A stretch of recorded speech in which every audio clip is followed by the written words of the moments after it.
Afternoon, folks. Thank you for being here. I know there's some unresolved questions about the circumstances surrounding the incident on City Market around 2 a.m. on Sunday morning. We have one subject who was shot by a handgun in that incident. That is Timothy Pendleton. He continues to recover at the hospital. We can say now, based on what we know of the investigation, originally we thought he may have been shot twice. One gunshot wound was received to the hip area. The facial injury we believe to be a result of the physical altercation that took place. What we know at this particular time, it is still a progressing investigation. I say progressing because there are several other components that we've been able to compile about the activities downtown early Sunday morning. That it did start over a confrontation between two groups who were in Awful Arthur's.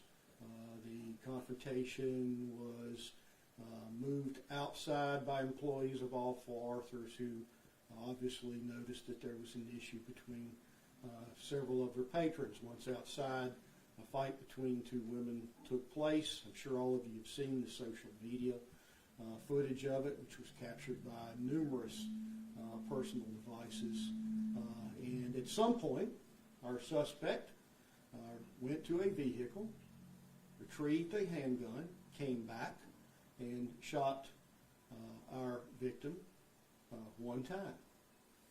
Then moved very nonchalantly through an array of police officers, placed the handgun back in a vehicle, and departed by way of some other acquaintance who happened to swing by that he got a ride with.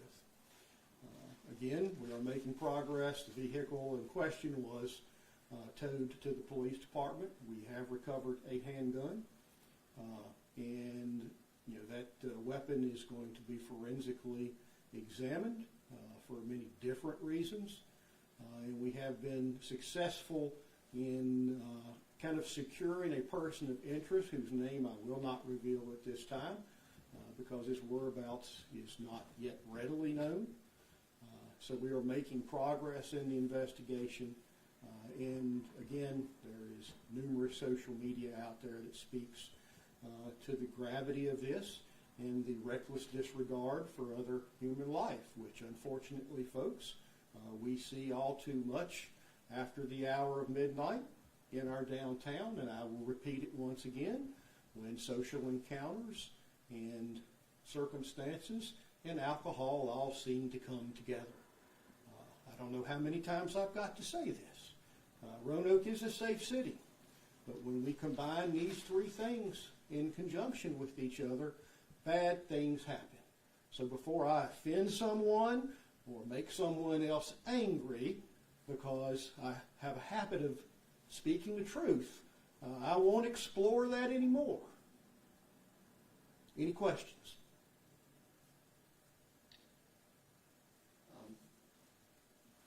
In that regard, I don't mean to take you somewhere you want to go, but will you be reviewing this incident to see just, obviously you're investigating it, you're reviewing to see how it came about. Will that cause you to reevaluate what you're doing downtown or anything like that? I mean, do you think you might Joe, actually, I know, you've learned about here to... I know one of the big questions is, Chief, are you going to put more officers downtown? No, folks, we are not. It's hard to regulate human behavior. It's hard to regulate moral behavior. And obviously, there's not a whole lot of moral behavior going on after 2 a.m. in our downtown. Matter of fact, if you look at the social media excerpts that have been posted, people are laughing. They are saying, rob him, once he's shot and down on the ground. Folks, that is deplorable. What type of individual nonchalantly walks over to a car, gets a gun, come back and shoot another human being, and then walks away like nothing happens? Most of the people who are in downtown are there just to witness the show. This isn't some kind of rap video. This is a place where we live. This is where people are supposed to take personal responsibility for their actions and try to de-escalate and get people out of trouble. But that's not what we see. And that's not what we see all too often in our downtown, a place which is very well policed. It is 1 square mile, and on this night, I had 10 police officers in proximity to where this incident took place. And this particular suspect could have cared less. Total disregard for the law and the life and the well-being of other people. Come on, Roanoke, we are better than this. Now, I will speculate, folks, that when we make this arrest, and we will make this arrest, that this subject has numerous encounters with law enforcement, perhaps not here, but somewhere else, probably has had a history of violent offenses, most likely has been incarcerated in some correctional facility for a period of time, and has probably been released within the last 3 years. I see it all too often. And yet they are back out, obviously, having not benefited for any type of rehabilitation offered by the correctional system, access to weapons, shooting people, and walking away like nothing ever happened. And plenty of friends that know what happened, but don't want to tell because we don't want to be a snitch. I don't know how many times we've got to go through this scenario, folks. So do me a favor. Take some personal responsibility. If you live in this city and you care, by all means, do the right thing. If you don't, move somewhere else. I have had it with you.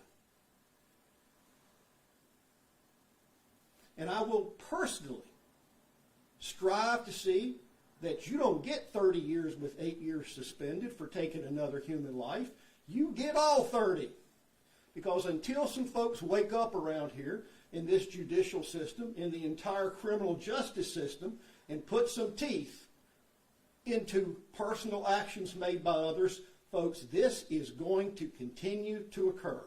Because it is a cultural issue that we have allowed as a society to continue to perpetuate itself in the Roanoke Valley. Any other questions? We talk about how crime downtown continues to trend downward and Roanoke is a safe place to be, but when high-profile incidents happen like this, people's eyes just fixate to one thing.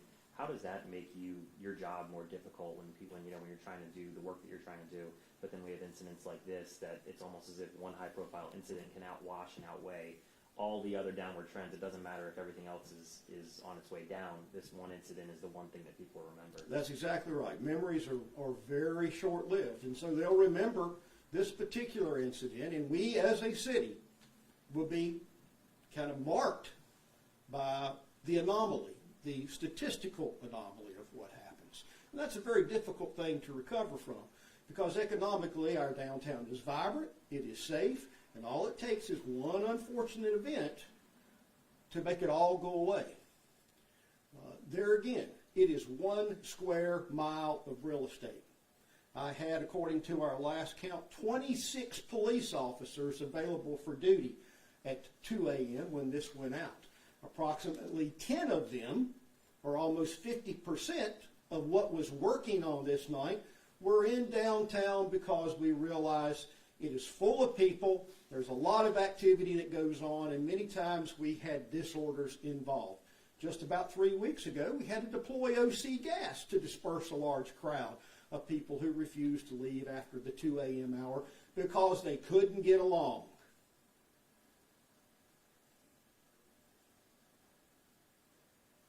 Folks, I am absolutely perplexed at the behavior that we are seeing. But we're not alone, Shane, and you are right. You look across this country, anywhere that has a robust economy, has areas where people can frequently go to socialize, and you're going to see the same unfortunate activity take place because we as a society have allowed it to happen. We condone violence. We think violence is fun. We encourage our friends to come down and watch other people get hurt.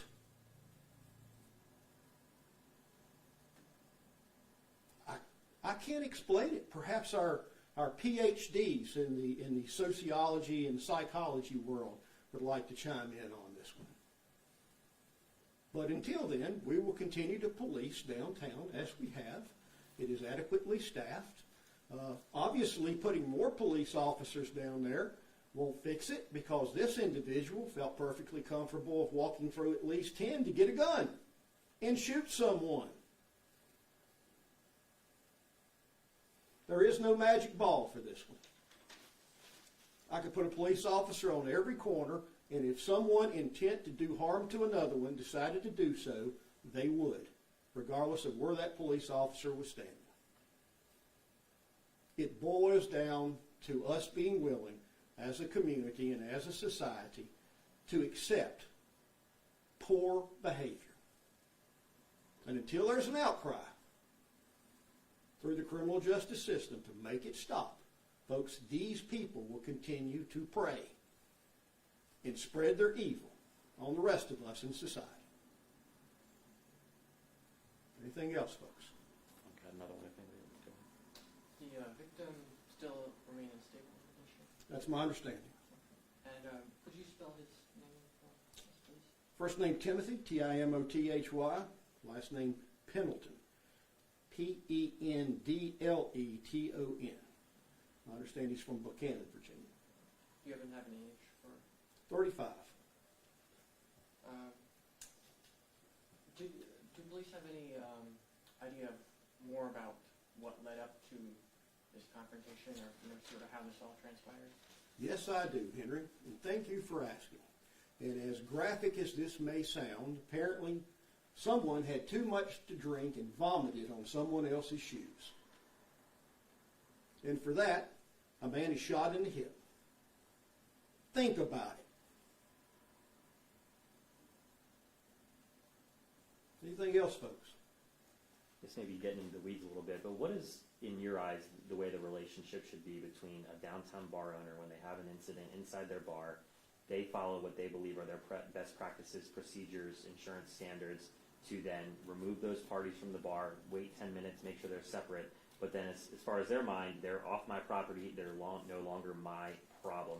Is there when you work with these folks, do you ask them to call you every time that there's a situation, or how? Because, I mean, going back to 3 years ago when we had the one that happened in front of what was Old 202 and Benny's, there was an incident inside the bar, it spilled out into the street, and that time someone ended up dead, and it's the same pattern. True. Virginia ABC, they have certain licensing and serving requirements, and I believe it is not mandatory in many cases, depending upon the status of their license as to what level of tutorial or training a individual member who is part of the ABC permit has to go through. There is some, but we do encourage them to call 911. For convenience reasons, I believe many times they just choose to ask the problem patrons to leave, and that's certainly up, I think, to the individual management philosophies of those establishments. But Virginia ABC is actually the department who would come in and do an assessment of whether appropriate protocols were utilized. And it's not uncommon. When we see issues swell up over establishments or in establishments where perhaps alcohol is being provided, and perhaps there is an allegation that folks were intoxicated to a particular level where they have to be asked to leave, what those protocols were and were they handled appropriately. And ABC is in the midst of doing that now in conjunction to this investigation. Do those business owners then face any sort of punishment, whatever it may be, from calling 911? I remember when we had the Sidewinders issue a couple of years ago, we had to change the ordinance and everything to have more officers there, because in the record it was showing that they were calling 911 all the time, even when people weren't even at Sidewinders. They were just across the street at the bus station, but they looked up at Sidewinders. Is there a certain thing with the ABC, will they get flagged if they've made, X number of calls for service per month, per year, anything like that? Would there be a reason why they would be inclined not to do that? I couldn't think of one. I know in the instances in which I have contested an ABC permit or activity within a particular establishment requesting one, I have come in with volumes of data, and it had no relevance. The license was still issued. So do they look and see how many calls are being made when they look at a person's license or audit it or anything like that? Call history can be part of it. I think the particular circumstances surrounding the number of calls is more of a factor than the number of calls made. And at this point, I mean, would you prefer that business owners call you if this, this kind of situation is going to happen?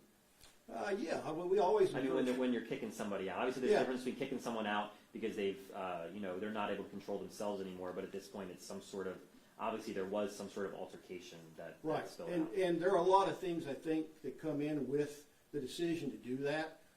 How readily available are the officers? I mean, even though you call 911, it could be several minutes before an officer gets there. Business owners may not know the close proximity of an officer, and then there's time involved in that dispatch process from the time the call actually comes in till it gets generated to an officer in the field. Can sometimes be a minute and a half, and in a minute and a half, this one was over, pretty much. Yes. To build off of that, could you be any more specific about the timeline?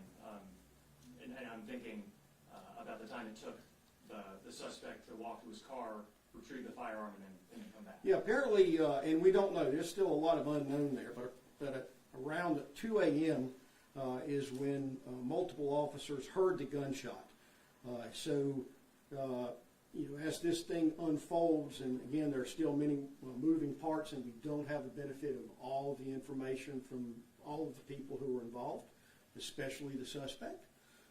But right around the stroke of 2, we're kind of, our hypothesis is that folks were being asked to leave, to clear out of Awful Arthur's. So someone had to make, and this is what's so tragic about this circumstance, someone had to make the effort mentally to decide to go to a vehicle, retrieve a handgun, come back and shoot someone, and then go back to that vehicle, place the weapon back in a glove box, get in a passerby's car, apparently who rendered aid, and leave the scene. I mean, so we're talking, no more than 3 minutes to do those things. But the most compelling issue for me in this one is that individual's conscious decision to retrieve a gun and introduce it, for some reason, into a physical confrontation between 2 females who were angry at each other for some reason because somebody got vomit on their shoes. Folks, that's the world we live in. You mentioned the social media videos. They've come on the public pages at this point. Can you talk about how your department's going to use those in your investigation? Well, I know my investigators have benefited those. There are still some of those coming in. Some have been voluntary. Some we have to go track down. But they'll be analyzed, reviewed to see if there's anything pertinent to any particular element or aspect of our case as it moves forward. But we are not beyond the possibility of charging other people as accessories in this particular incident, because I tell you, folks, I have had it with people supporting and condoning bad behavior and poor judgment. And when the gentleman in the video yelled, "Rob him," do you take that seriously? I'm more perplexed at what in the world would you possibly have to gain after a man's been shot to encourage, entice, or to get a group of people to rob a man. It's bizarre. I mean, as they say sometimes in Hollywood, you can't make this stuff up. So, anything else, folks? You mentioned the fight between 2 women as well, and then the vomit on the shoe. How does the relation between the victim and the person of interest fit into all that, or is it still sort of vague? Well, I think, like most things, I think there are still folks out there who try to, in our world, de-escalate, separate, try to get the folks, the parties apart. And there's some speculation here. I don't know, it wasn't there, but that's still kind of the moral and correct thing to do to keep people from hurting themselves. But unfortunately, there seems to be a greater group who seem to enjoy hanging around and egging it on. They're not down there patronizing a particular establishment. They're downtown to see the show. And let's not forget, folks, it's pouring down rain. on this particular night, so not even the bad weather was a deterrent to this one. We got all the factors going against us. Were there any officers off duty working for establishments, bars, or? There were, Henry, there were 3 and 1 supervisor on this particular night. At Awful Arthur's at all? Or? No, awful authors, to the best of my knowledge, did not have off-duty coverage. My only other question is, after the stabbing, we had the patrol vehicle that was placed in Market Square 24/7 that was there. Did you see that as an effective tool? I know that it was a big strain on financial resources at that point because it was pulling from overtime, and obviously money's a finite resource. But is that something that you're looking into doing again? And It is. why or not? It is not. The presence following last fall, early winter circumstance, was mixed reviews from the merchants downtown. It was very well appreciated by some, but an equal number found it to be more of an occupation type of presence, which they felt did not reflect well for their business or for the kind of atmosphere that we like to create and support in downtown. So we will not be utilizing that again.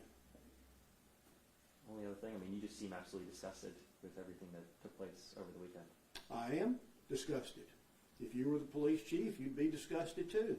That's what RPD personnel encounter virtually at the stroke of 2 a.m. every weekend in the summer, sometimes to a greater scale than others. And folks, it's early in the summer. Again, legislating moral behavior is difficult. Thank you.